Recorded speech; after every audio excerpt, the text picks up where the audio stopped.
Boa noite a todos. No vídeo de hoje, nós vamos falar sobre a tritricomonose felina. Eu me chamo Isadora Frota, sou médica veterinária pós-graduada em medicina felina e ajudo veterinários a tratar gatos nas suas principais afecções clínicas e emergenciais. Apesar da tritricomonose não ser tão relatada na nossa clínica no dia a dia, ela é um importante diagnóstico diferencial em casos de gatos com diarreias intermitentes. Então hoje eu vou estar falando um pouco sobre essa patologia, quando que a gente deve suspeitar que ela está presente e vou também mostrar como que a gente deve fazer o diagnóstico e o tratamento de forma correta. Vocês por acaso em algum momento já pegaram um quadro de um felino com diarreias intermitentes, que você realiza o copro parasitológico e vem sempre giardia e daí você faz o tratamento de giardia, repete o copro parasitológico, ele continua com giardia e você tem diversos protocolos diferentes e isso não resolve? Então, nesses casos, a gente deve estar colocando no nosso diagnóstico diferencial o tritricomonas. Por quê? Na microscopia, tanto a giardia quanto o tritricomonas, eles são muito parecidos. Então, muitas vezes o paciente que vem com laudo de giardia pode estar com o tritricomonas presente. E aí, como os tratamentos são diferentes, a gente acaba, entre aspas, tendo essa recidiva de giardia, mas porque na verdade não é giardia, tá? Então, quando a gente pega esses quadros, a gente deve colocar, sim, o tritricomonas no nosso diagnóstico diferencial. A tritricomonose felina ela é causada por um protozoário chamado Tritricomonas foetus.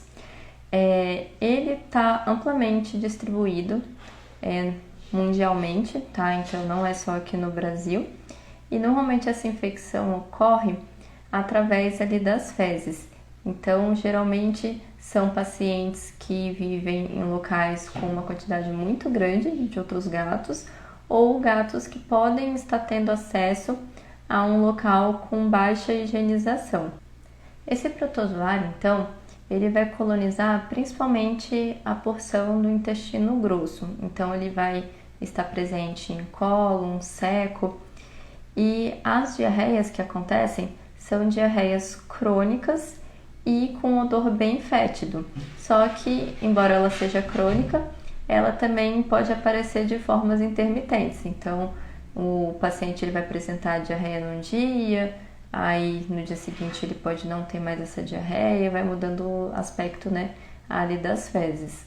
Os sinais clínicos, eles vão iniciar de 2 a 9 dias após a infecção por esse protozoário.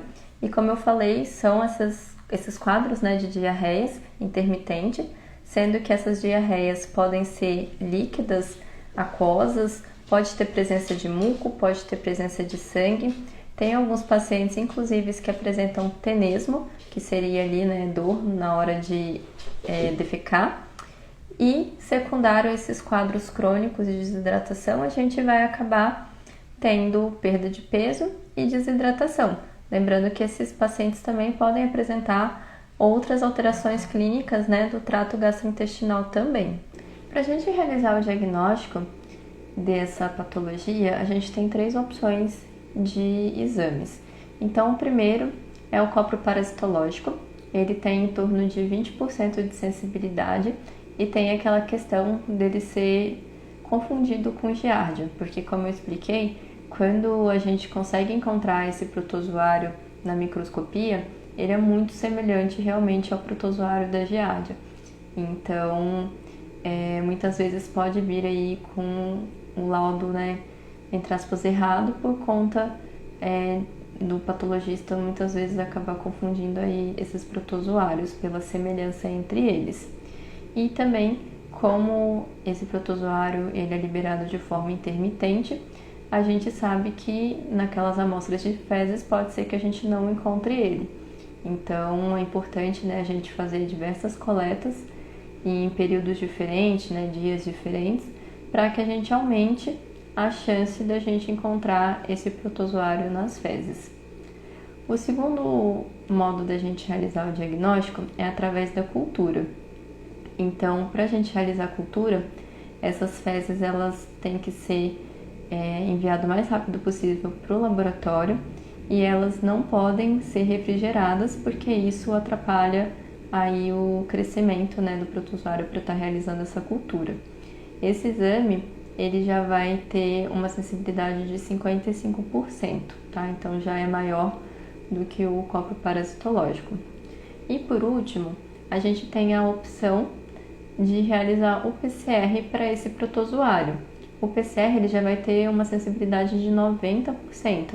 Então ele é a principal forma, né, de diagnóstico para essa patologia por conta dessa alta sensibilidade. Só tem um detalhe que quando a gente for enviar essa amostra para realizar o PCR, elas precisam realmente ser refrigeradas para que não se perca o DNA, tá? Porque, né, passando o tempo, esse DNA pode acabar sofrendo algum tipo de degradação e aí quando chega no laboratório a gente pode acabar tendo aí falso negativo, tá? No caso do PCR, a gente pode ter falsos positivos por conta de reações cruzadas, não é tão comum, mas pode acontecer. E os falsos negativos podem ser geralmente por conta dessa degradação aí do DNA. E outra informação importante é que a gente pode estar realizando um pool de amostras para conseguir aumentar a chance da gente conseguir um exame positivo aí no caso do PCR. Então, como isso geralmente acontece em gatos com alta população, a gente pode coletar diversas amostras diferentes e enviar junto para que na hora de realizar o PCR aumente a chance da gente conseguir um exame positivo, porque como eu falei, né, tem a questão também desse protozoário sair de forma intermitente. Então, se não tiver protozoário, o resquício do protozoário ali nas fezes, o PCR também vai dar negativo. Então, a gente tem essa opção aí para a gente aumentar um pouco mais a sensibilidade do nosso exame. Agora, falando sobre o tratamento, a medicação que se mostrou mais eficaz para o tratamento desse protozoário é o ronidazol, na dose de 30 mg por quilo CID por 14 dias. Só que a gente precisa ter bastante cuidado quando a gente utiliza essa medicação e fazer o acompanhamento desse paciente, porque essa medicação tem alguns efeitos colaterais indesejados e que, se por acaso o nosso paciente apresentar algum deles, a gente deve suspender essa medicação. Então, os mais comuns são letargia, apatia, só que essa medicação também pode causar alterações neurológicas como convulsão.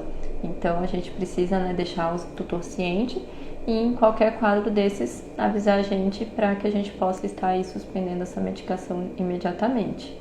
Além do tratamento específico, a gente também deve realizar o tratamento suporte para as causas, né, secundárias que esse protozoário pode estar causando. Então, se por acaso esse paciente apresenta aí uma diarreia muito importante, às vezes até mesmo um êmese, a gente precisa entrar com as medicações suporte. Se esse paciente está desidratado, a gente precisa estabelecer a hidratação desse paciente. Em caso de náuseas, por exemplo, a gente pode estar usando ondansetrona ou até mesmo citrato de maroptan, dependendo da situação do paciente. A gente também pode adicionar aí no nosso protocolo probióticos e prebióticos para a gente conseguir melhorar essa flora, né, gastrointestinal, para que a gente consiga proliferar bactérias boas e consiga dessa forma também melhorar os sinais clínicos de diarreia mais rápido. Então, o suporte vai ser realmente de acordo com o que o nosso paciente está apresentando ali no momento.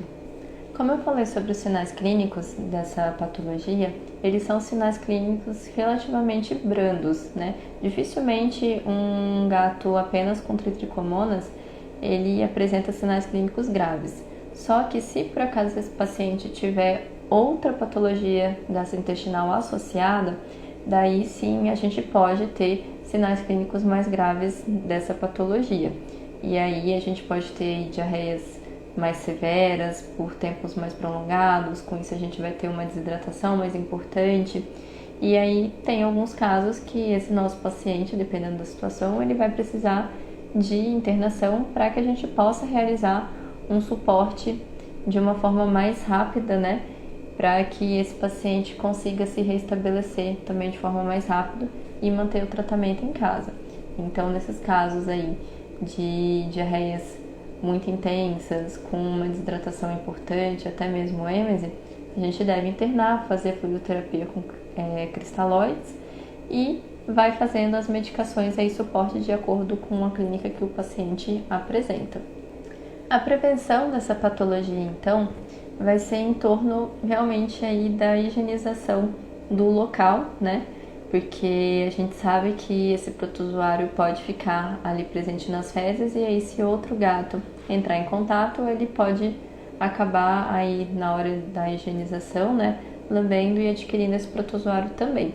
Então a gente precisa, em primeiro lugar, manter o ambiente sempre limpo para que a gente possa eliminar esse protozoário do ambiente.